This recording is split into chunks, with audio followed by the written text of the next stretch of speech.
a project. The projects are, something that the business community wants and something that students want to do research on over the course of a semester. So our first one here is the impact of drought in the Southwest United States. I'll turn it over to Adam to explain that to you. All right, so hi, everybody. My name is Adam Metzger. I'm a junior finance and risk management insurance major here at ISU. And when I graduate, I plan on going into some sort of commercial underwriting. Hi, my name is Sang-Mok Cho, and I'm a junior in actuarial science major. Hi, I'm Marissa Phelan, and I'm a freshman accounting major. Hi, my name is Peggy Zhang, and I am a freshman actuarial science major. And the agenda for today's presentation will consist of the types of the research we used while completing the project. And Marisa will cover some major geographical areas and certain bodies of water to help you better understand where the water comes from and the areas that are most affected by drought. And we will then cover each state and what impact they have on the overall situation of the drought. And then Adam will cover a few insurance implications that the drought could have. And he will also go over the certain stories regarding the drought that could have profound changes in the way the water crisis is handled. Finally, we will cover some recommendations that we could make based on our findings in the project. We would like to acknowledge that of now, the drought in Southwest has relatively subsided. However, it is still extremely important risk to pay attention to because the drought could come back like quickly as it ended, and next time we may not that lucky. Now let's welcome Adam to talk about the method that we used.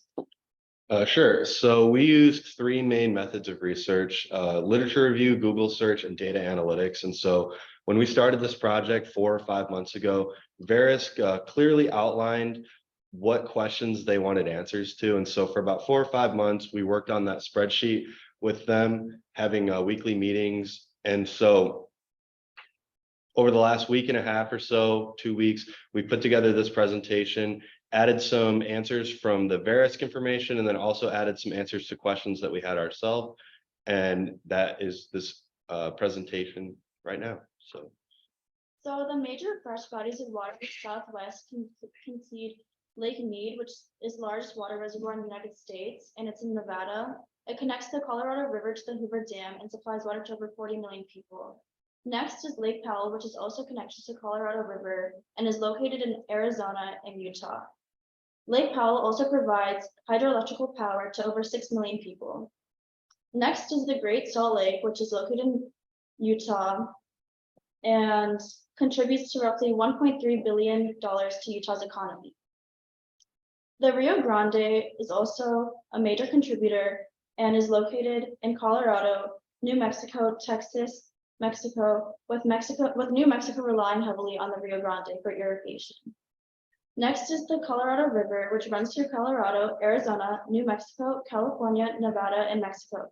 Both America and Mexico have a treaty, and Mexico gets an equitable allotment of the water. The next slide depicts the Colorado River, which runs through Colorado, Utah, Nevada, Arizona, California, New Mexico, and it finally ends in the Gulf of California. Now it's off to Adam, who will discuss the drought implications in Arizona. So Arizona has always been a pretty hot topic when it comes to drought. And so as you can see up there, it uses about 72% of their total water supply on agriculture. And Arizona has some pretty interesting, I guess, water rights and regulations. They don't have it at the state level, so they leave it up to the counties and local municipalities. But one interesting fact is that the indigenous tribes in Arizona have water rights first before anybody else. And so they're allowed to have access to as much water as they need to establish their homeland. And so they take priority over everybody else. Another two big industries in Arizona are tourism and golf courses. And so I'm sure I'm talking to a lot of golfers right now. And So I do acknowledge that, but it is something to keep in mind. As you can see on the 2021 map and the 2023 map, the drought has mostly subsided as of now. But if the drought were to come back and be any worse or last any longer, it is possible that as an avid golfer, your favorite sport may be the first thing to go in the event of a water crisis. So it's just something to keep in mind. Next, we have California. So California has their water rights a little bit differently. They keep it mostly all at the state level. And after the state regulates the water, then it goes down to local municipalities and counties, kind of like we have it here in the Midwest. And so a few interesting water rights that California has is, as of right now, until June of 2023, they will not be allowing any watering of medians or residential HOAs or industrial areas in regards to grass. And so it'll be interesting seeing that the drought has relatively subsided for the time being, if they will continue that in June 2023. But overall, it is interesting that grass is not allowed to be watered as of now. And then also, drought can also cause issues because as it rains and snows, ground that has not been touched by water in years, it can create mudslides, floods, sinkholes. And so I'm sure working in the industry, all of you know that that can cause massive insurance complications and massive losses. A notable feature of Colorado compared to other regions is its water rights. Water use in Colorado is regulated by prior appropriation system. In simple terms, this can be referred to as first in time, first in right. The appropriation is made when an individual takes water for beneficial use. The person who first supplies the water becomes senior water right holder after receiving a court decree verifying their priority status. As a result of this characteristic, water rights in Colorado becomes transferable private property and can be bought and sold. Additionally, water rights rules are also utilized in Colorado to protect the supplies of water while saving water for the future. This rule is not enforced as water rights in Colorado, but someone violate these rules may be fined $100. Next is Nevada by Marissa. 70% of water used in Nevada is used for irrigation. Meanwhile, only 1.2% is used domestically. As previously mentioned, Lake Mead is the largest water reservoir in America and connects the Colorado River to the Hoover Dam, and also provides water to over 40 million people. In the past 30 years, the water levels have drastically decreased, and by mid-2022, Lake Mead reached an all-time low at 1,040 feet. The full pool of Lake Mead is 1,229 feet. This is an extreme issue, as if Lake Mead drops further, it's at risk of being a dead pool. This means that if the water drops down to 950 feet, the Hoover Dam will be at its lowest point to be able to produce power. And even more critical would be if Lake Mead drops to 850 feet. Because water will no longer be able to flow past the Hoover Dam, restricting water usage to 40 million people in the 7 states. In the past 4 months, Lake Mead has increased. However, this is just an acute solution and was due to extreme weather conditions and snowmelt. To counteract the overusage of water, Nevada has enacted a law to remove all non-functional grasses by the end of 2026. Next will be New Mexico. New Mexico is another agriculture state, with 80% of the water being allotted to agriculture.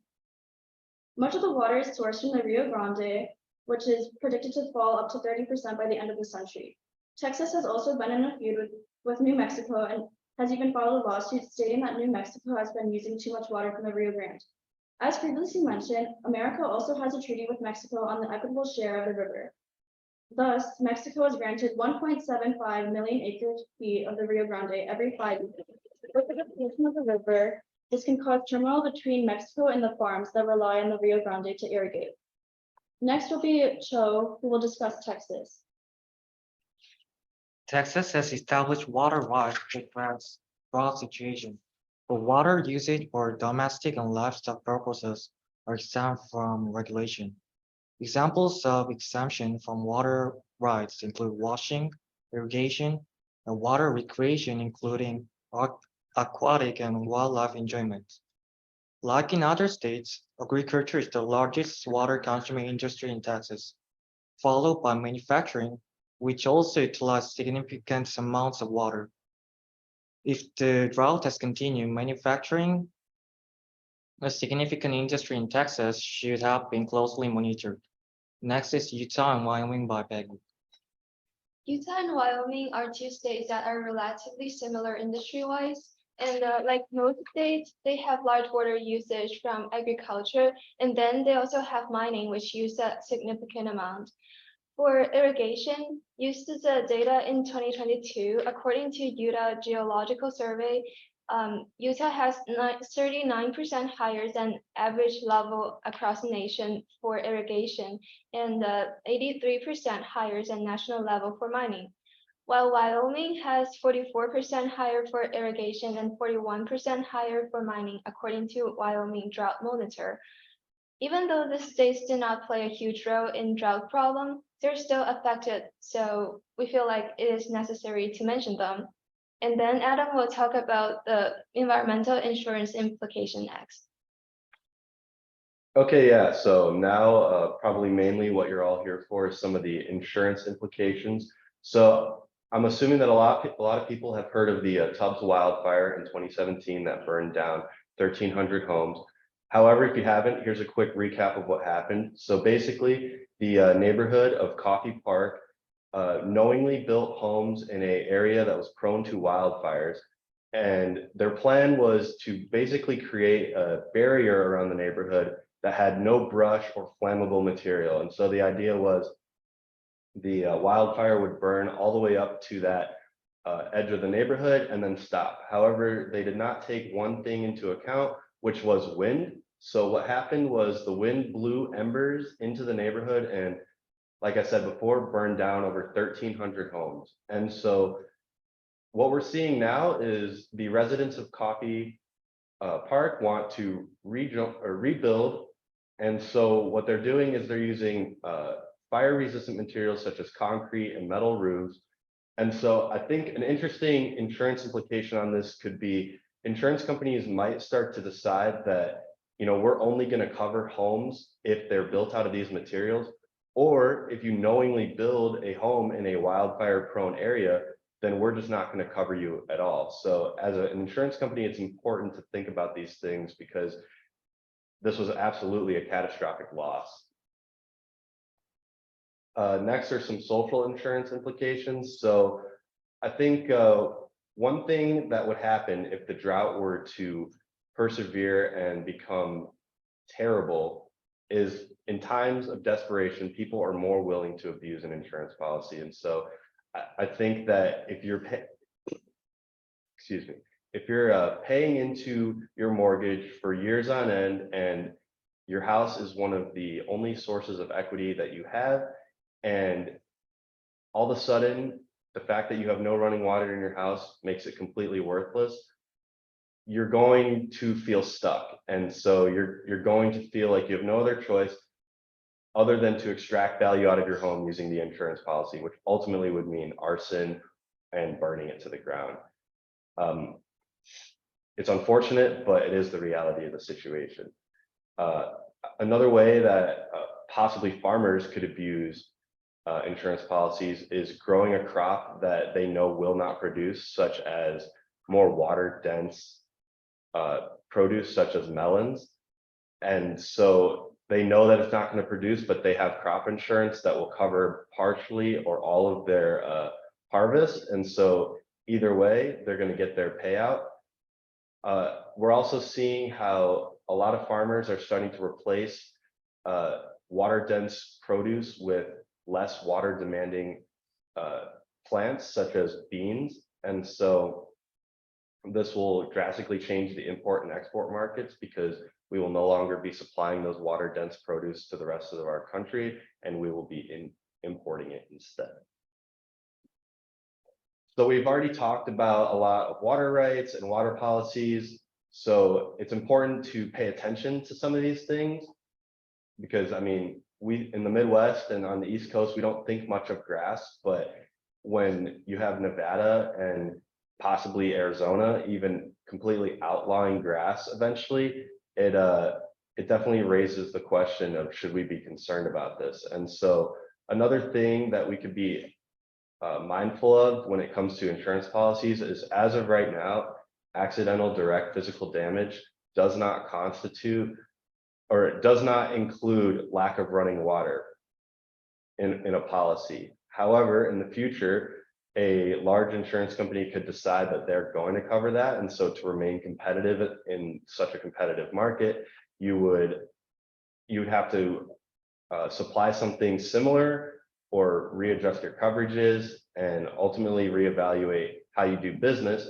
As we all know, that coverage would probably be very expensive, but it is something that you would have to pay attention to and possibly add to your business. So a recent story that has come out in the past few weeks is the Biden administration has offered up 2 options to possible water cuts in 2024. And so as you can see up there, Arizona gets the short end of the stick on both of these options. However, I'm sure California is hoping for option 1, as most of the area in the southeast portion of the state is used to grow a water dense produce like we talked about earlier. And so they're definitely hoping for option 1. And then Nevada is mostly indifferent on either option, as Nevada, as Marissa talked about earlier, Nevada has a lot of water safeguarding and then also water recycling systems. So they actually don't hit their total allotment use for water every year, but these cuts are still very big for Arizona and California. So it's something to pay attention to if something like this were to go through. And then just a few recommendations on the problem. So obviously this is a huge problem and there's many solutions to it. But as Jim Jones said himself, hope is not a strategy or a solution. It is important to be future centric and looking into the future to help solve this issue. And right now we see a lot of states that are trying to only do what's best for their citizens. And obviously we all understand why, but it would be important to get collaboration in on this issue, because without that, I think that you'll see a lot more just going around in circles versus actually solving any issues. And so that's all we had. If you have any questions, we'll gladly take them. Thank you very much.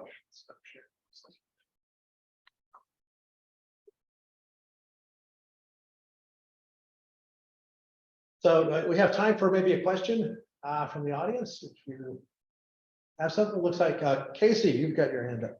I do. I have a quick question. Great job, group. Really appreciated the topic, and I can tell you did your research, so really well done.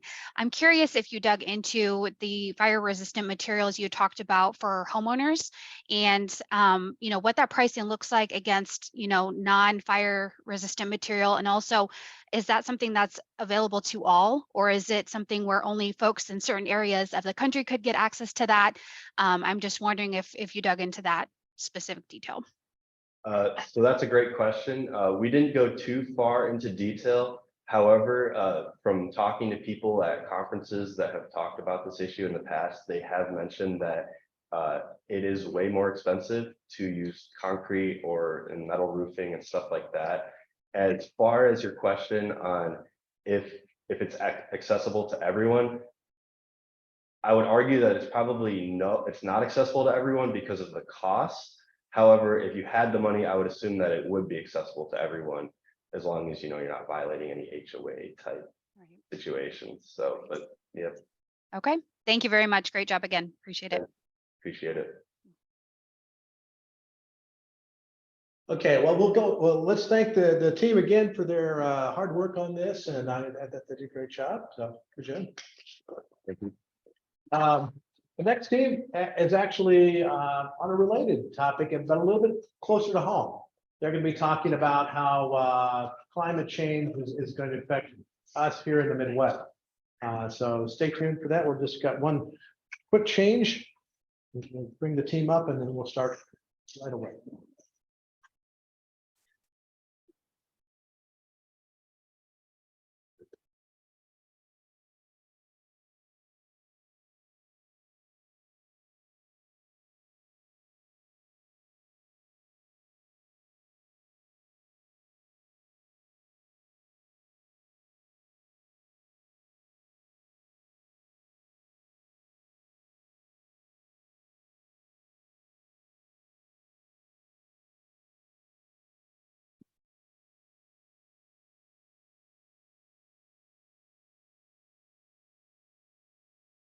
Are we muted?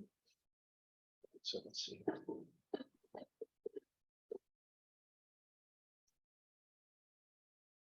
Okay, let's see. We can hear you, Jim. Yeah, okay, I just, when we do the screen sharing, a lot of the tools go away. Yeah, we can hear you and see you, and you're All right, now we're we good. can see the program too. Yep. Excellent, thanks, Dan. All right, we'll go ahead and get started here, and this one is climate-related financial disclosure for agricultural firms, especially with a focus here in the Midwest. All right, so my name is Malik. I am a junior majoring in business information systems. I'm Ryan Krakowiak. I'm an environmental systems science major as well as a GIS. Hello, everyone. I'm Laurencia, and I'm an agribusiness graduate student. All right. All right, so the question that we were posed is how climate change is affecting agriculture in the Midwest. So this presentation dives into how climate change is affecting the agricultural sector. We use a TCFD format for the project to identify the financial implications that climate change poses. So the Task Force on Climate-Related Financial Disclosures report is a voluntary, consistent framework for companies to disclose their climate-related financial risks and opportunities. We use open source data to identify the shifts in temperature, precipitation, and carbon dioxide levels in the next few years. Other proposals of this project include how agriculture companies can mitigate its risks in these areas and potential costs associated with those risks. So I'm going to pass it over to Ryan to talk about some background information in his Strategy C report. Sure. So some background on sort of these climate projections for the Midwest within the next or the rest of the 21st century here. It can kind of be broken down into two broad categories, which are increased temperature and increased atmospheric moisture. And so these are derived from the RCP 4.5 and 8.5 climate scenarios. So RCP stands for Representative Concentration Pathways. And what they do is they model greenhouse gas emissions throughout the rest of the 21st century. The RCP 4.5 scenario is the more middle of the road scenario where greenhouse gas emissions peak around 2040 and then gradually decline. This is looking a little bit more optimistic now. If you pay attention to the news, we're not doing so good with greenhouse gas emissions. And then the RCP 8.5 scenario is the more severe of the scenario where greenhouse gas emissions continue throughout the 21st century. And that's looking a little bit more realistic at this point. And so with these two broad categories, we have sort of a breakdown of specific climate associated risks that we'll dive into with Strategy C. And so firstly, we see Midwest warm season temperatures are estimated to increase, and actually the largest increase anywhere in the US in terms of average temperatures throughout the warm season. And this is also in addition to an increase in cold season temperatures as well. Additionally, we have increased temperatures of daily minimum and maximum temperatures, which are considered extreme temperatures, as well as increased evaporation. And so as average temperatures increase, so does the rate of evaporation, and that is a main contributor to drought. And so then moving over to atmospheric moisture, we have increased warm season precipitation intensity. And so this is sort of defined through the mesoscale convective systems, which are large storms, and these are perpetuated by warmer springtime and summer temperatures. And so what we mean by intensity is sort of the time and the volume at which the rain falls. Moving on to precipitation variability, this is measured through the SPI, or the Standardized Precipitation Index. So although we see a general increase of Midwest precipitation throughout the 21st century, the magnitude and range of this index has changed, and we can see this most reflected initially in parts of the southern Midwestern states. And then we also have increased spring precipitation frequency, which is perpetuated by the Great Plains low-level jet system, and that correlates to an increase in springtime, which is classified here as April, May, and June rainfall. So if we go over to the Strategy C analysis of this, this is looking at the climate associated risks and breaking them down into what I considered sort of the three main elements here of like agricultural industries. And This is crop protection, crop nutrients, and crop harvest. So with increased annual temperatures, both warm and cold season, one of the potential outcomes is insects and pests in the Midwest that are traditionally more vulnerable in colder months will have increased survivability, as well as what's key here is particularly the northward expansion of native southern insects and pathogens as Midwest climate conditions become more favorable to them. And so some advisory steps to this would be to investigate the thresholds that already exist within pesticides used against primarily Midwestern pests, and how will they be affected, particularly by the durability or increased survivability of them annually. And then also explore alternative pesticides that include resilience against native southern species that are not commonly seen here in the Midwest yet. Moving to crop nutrients, increased warm season precipitation frequency and intensity. Potential outcome of this is increased soil erosion, as well as waterlogged soil, which not only affects the health of the crop, but it can also reduce the number of available workdays in the field for farmers and their workers. And when you have this waterlogged soil, the nutrients in it from the fertilizer, these nitrogen, phosphorus compounds, will be in the runoff of the water to neighboring water bodies, which contaminates them. And then also, more warm saturated air can actually hold more water vapor. And so with that, that is another contributor to drought. And so as we saw in the Midwest in 2012 and 13, there was a big drought that significantly affected the crop yield and reduced it.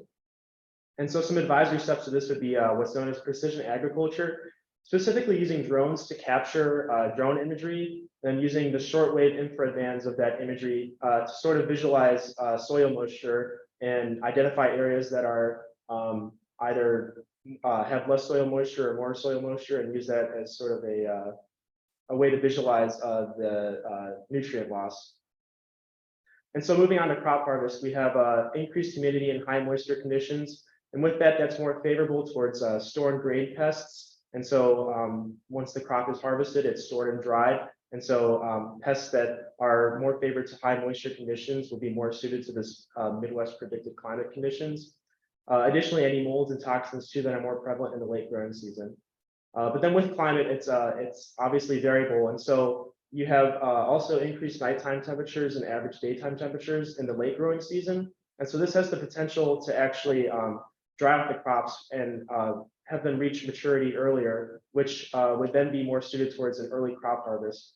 And so some advisory steps to this would be examine the costs of drying, storing, and transporting the grain in high moisture scenarios, but then also possibly examine the cost benefits of farmers harvesting their crops earlier. And so moving on, these maps were made in ArcGIS Pro GIS software. And so this is looking at the projected number of growing degree days throughout the 21st century under the RCP 4.5 scenario. And so growing degree days are calculated by subtracting the minimum crop threshold temperature from the daily maximum air temperature, and that gives you the growing degree day valuable. And it's important to note here that 2,700 growing degree days are most optimum for corns to reach maturity and then harvest. And so the main takeaway from this dynamic map here is to notice that the growing degree days are beyond optimal in the southern Midwest throughout the 4.5 scenario in the 21st century. But then also notice the expansion of nearly optimal growing degree days into the north and western states, specifically there, South Dakota, and then also parts of Minnesota. And so this is for growing degree days within the 8.5 scenario. And as I mentioned, severity, this is just more sort of a drastic change, but you still see that trend northward for growing degree days. This is a site suitability model I developed that could be used by agricultural industries to determine at a county level what markets they might want to be getting into in terms of how suited the environment is to growing corn and soybeans. And so this is a weighted overlay model where I considered the variables from the RCP 4.5 scenario of daily minimum temperatures during the spring and summer, maximum temperatures during the summer, average temperatures during the spring and summer, and then total rainfall during the spring and summer. And I also overlaid rail lines over this. So then when the industries are able to visualize where ideal conditions are for corn and soybean growth at a county level, they can also measure in proximity how close they are to rail lines, because that's the most efficient way to transport these crops. And so finally, this is that same site suitability model, but using the RCP 8.5 scenario. And I think the main takeaway from this one here is that as you climb into the latter half of the 21st century, you see that those southern Midwestern states actually lose optimality in terms of corn and soybean growth. And so that could be a potential indicator that that environment may be more suited towards growing traditionally southern crops such as cotton instead of our Midwest corn and soybean here. I'm going to pass that on to Malik. Thank you, Ryan. So so we're missing a slide for some reason, but I will just continue to go with that slide. So the slide that we're missing talks about the top risks, one of them being physical. So physical risks entail changes in temperature, precipitation, and CO2, which lead to an unpredictability in the grow window and percent yield. The financial implications that come with that are that these unpredictable climate conditions may require investment in insurance, research and development, repairs, training, etc. So some forms of those physical risks include supply chain, droughts, changes in growing season, extreme weather events, and now we're on to the second top risk, which would be the transitional end. So changes in market patterns, tech, and policy lead to advancements of the agricultural market. So the financial implications that come with that are a shift to a low carbon and climate resilient economy involves evolving market thresholds and investments. So some forms of transition risk include regulatory changes, market preference, technological advancements, and access to capital. So now we're moving on to the slide that we're on now.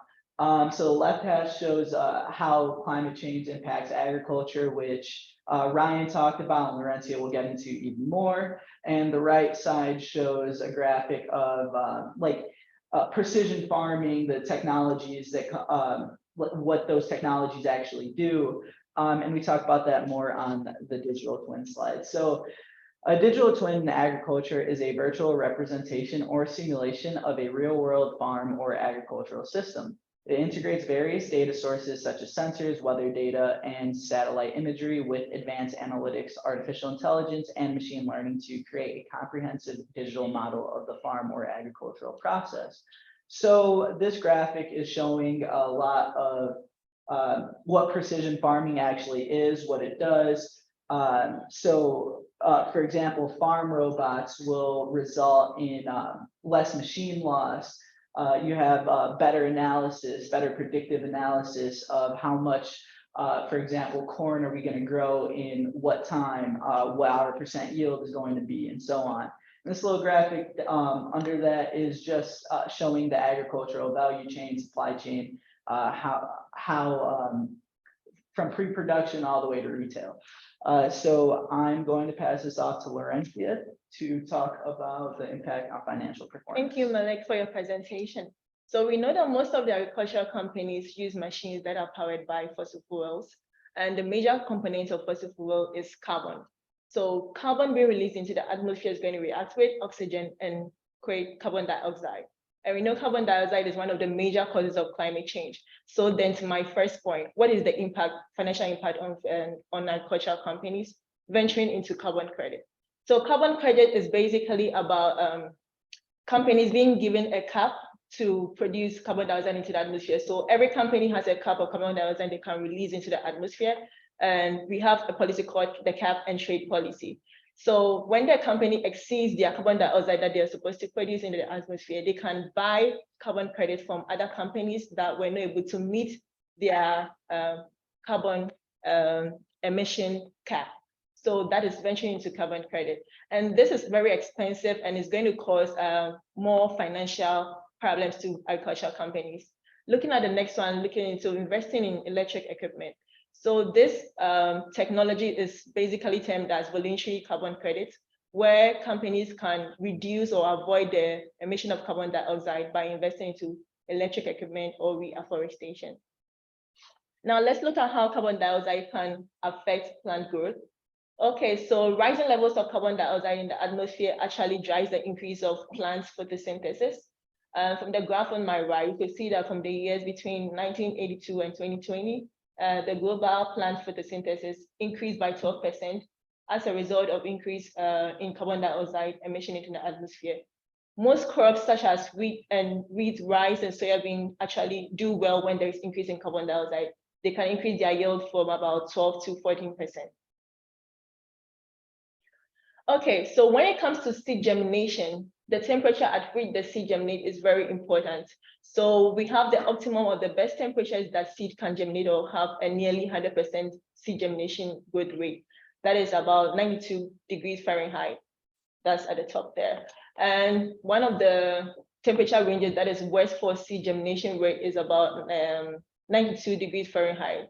So we could see that increase in temperature actually affects the growth rate of, the growth rate percentage of seeds, and increased temperature can cause about 3 to 7% loss in yields. Okay, then how can increased atmospheric moisture affect agriculture companies or stakeholders? So we could see that most pests and insects actually do well when there's increased atmospheric moisture. It gives them the opportunity to invade new territories. And increase in atmospheric moisture can also cause a lot of crop loss, like about 34% of crop loss. Insects causing about 18% of crop loss, and diseases causing about 16% of crop loss. Okay, to my last slide, the first graph on my left actually is showing the spikes that happened in some years that there was a severe drought. So like 1980, we could see the shock that happened about like 26% reduction in the bushels per acre. And on my right, that the second graph is showing the major and the minor growing areas of soybean. And we could see that 12% of soybean production actually occurs in areas that experience drought. And the last graph, the third one, also talks about the minor and major areas that produce corn. And the red line showing where the drought occurs, about 75% of these areas experience drought, which is not a good thing for these agricultural companies or agricultural stakeholders. All right, so what does this all mean? So although agriculture companies are having a hard time understanding the growing nature of climate change, there are resources that can reduce the impact and potentially innovate the market by implementing new methods and investing in preventative measures. So some of the risks we talked about were increase in carbon dioxide, increase in temperature, and drought potential. Some of those potential solutions would be digital twins, growing earlier in the year, precision agriculture, and suitability of land for growing. So last thing I want to touch up on is that the TCFD format can be used for agricultural firms to identify specific risks as they show up. It could be used as a project format to plan for future events and innovate what they need to as they make predictions. And our last slide is just references if you guys want to look at the PowerPoint, and we would like to thank you all for having us. Thank you.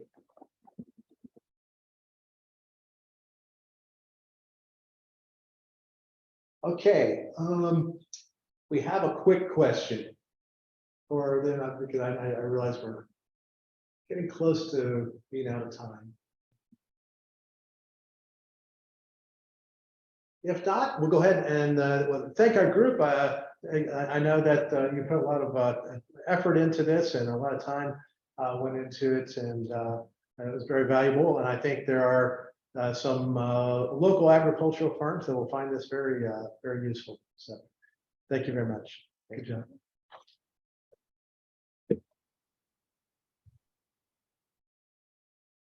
All right.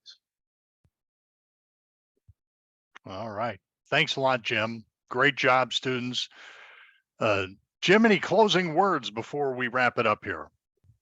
No, just so impressed with everything that worked out. There's a lot of moving parts with this. Thanks for all the people who helped put that together. I think we had some great sessions. I learned a lot. I hope everybody else did over the last really almost 3 days of the symposium. So thanks to everybody who made this such a great success.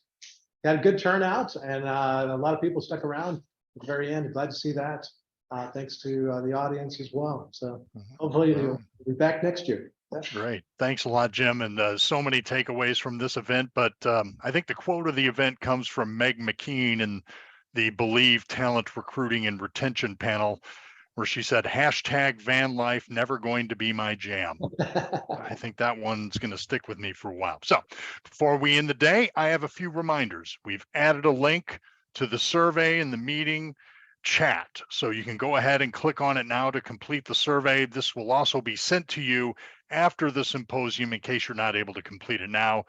And just a reminder that our committee relies heavily on your feedback to plan for the 2024 Spring Symposium. Another reminder, today is the last day to register for the April 2023 CPCU family event to attend the Gamma Phi Circus at 1 o'clock this Saturday afternoon over at CEFCU Arena on the campus of Illinois State University. CPCU members are able to purchase up to 3 guest tickets for Saturday's matinee performance. Tickets are $10 for members and guests. It's always a good time at the Gamma Phi Circus. And then the upcoming Central Illinois CPCU Society chapter meeting is Thursday, May 4th from 11:15 a.m. to 12:30 p.m. at the Chateau Hotel and Conference Center in Bloomington. This will be a free hybrid luncheon presentation with Bloomington Police Chief Jamal Symington. Register by the end of the day, Thursday, April 28th, if you would like to attend that event. And for those of you attending who are today, who are not already members of the Central Illinois CPCU Society chapter, as Heather referenced in the panel, we would love for you to join us and be a part of the great work the chapter does, both for the insurance industry and our community. And we're always looking for new committee members here for the symposium. So for more information on joining the chapter and being a part of our committee, go to the chapter's new updated website at the at centralillinois.cpcusocietychapter.org. So big thank you to those of you who attended. Also a huge thanks to our committee. These are the volunteers here and my co-chair, Casey Vidito, Jim Jones, Executive Director of the Katy School of Insurance at Illinois State University. And, you know, it takes a lot of us to get this thing off the ground. You know, Cameron Warner, Christina Tollier, Dan Blodgett, who was running the slides today, Frankie Furnow did a great job as a student worker, and we loved having her. She was awesome. Jessica Billington, Heather Blevins, John Argenziano, Lydia Bader did a great work with the student mixer, Nicole Short and Nicole Wells. Fantasia was Terrell was kind of our jack of all trades. And of course, Sandy Masters, where would we be without you, our Zoom coordinator, if you will, and then Tracy Connell heading up our survey committee. So a big thanks. We are blessed to have you as part of our committee, and big thank you for your work this year. With that being said, you know, thank you again for joining us. Thank you for our sponsors, the Wilbur Group and Valley Insurance Group. And we're going to close up shop here for 2023 and the Spring Symposium. We'll look forward to seeing you next year. And boy, things change so quickly. It's going to be a lot of fun just trying to determine what ideas we'll come up with. And with Jim Jones, you know, the mind's always churning and he knows so many people. You know, it's going to be a great symposium next year too. So look forward to seeing you next April. Till then, thanks for attending this afternoon, everyone.